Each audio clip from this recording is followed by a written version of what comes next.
फिर से स्वागत है। आज सुनेंगे पिठोरी अमावस्या की कथा।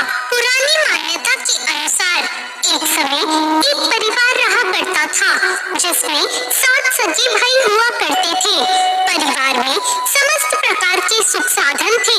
सभी भाइयों की संतानें थी। किसी के बताने पर उन भाइयों की सातों पत्नियों को लगा कि भादो अमावस्या की पिठोरी अमावस्या के दिन उन्हें व्रत रखना चाहिए। सभी अपनी संतान की दीर्घ आयु प्राप्ति का वरदान लेने के लिए पिठोरी का इंतजार करने लगी। जब भादो अमावस्या आई तो केवल बड़ी बहू ने ही व्रत धारण किया, लेकिन जब पहले साल बड़े भाई की पत्नी ने व्रत रखा तो उनकी बेटी की मृत्यु हो गई। दूसरे साल फिर एक और बेटी की मृत्यु हो गई। 7 साल तक ऐसा ही हुआ। तब बड़े भाई की पत्नी ने अपने मृत पुत्र का शव कहीं छुपा दिया। गांव की कुलदेवी माँ पोलेरम्मा उस समय गांव के लोगों की रक्षा के लिए पहरा दे रही थी। उन्होंने जब इस दुखी माँ को देखा तो इसकी वजह जाननी चाहिए। तब बड़े भाई की पत्नी ने सारा किस्सा देवी पोलेरम्मा को सुनाया तो देवी को उस पर दया आ गई। देवी पोलेरम्मा ने उस दुखी माँ से कहा कि वह उन सभी स्थानों पर हल्दी छिड़क दे जहाँ जहाँ उनके बेटों का अंतिम संस्कार हुआ है। तब बड़े भाई की पत्नी ने ऐसा ही किया।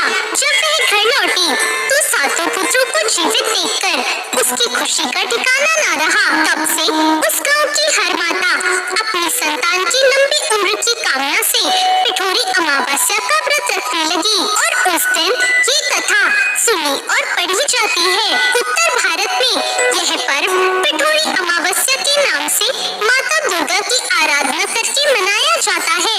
वहीं दक्षिण भारत में यह त्योहार पोलाला अमावस्या के रूप में माँ पोलेरम्मा जिन्हें माँ दुर्गा का एक रूप माना जाता है, उनकी पूजा अर्चना के साथ मनाने की परंपरा है। पोलाला या पिठोरी अमावस्या का ये व्रत उन्हीं माताओं द्वारा किया जाता है जिनकी संतान हो, क्योंकि यह मातृ संतान सुख एवं उनकी लंबी आयु की कामना के लिए किए जाने वाला व्रत है। व्रत रखने वाली माता को दिन के उदय होने से पूर्व उठना चाहिए तथा व्रत के आरंभ से पूर्व उन्हें अच्छी तरह नहा धोकर स्वच्छ कपड़े धारण करने चाहिए।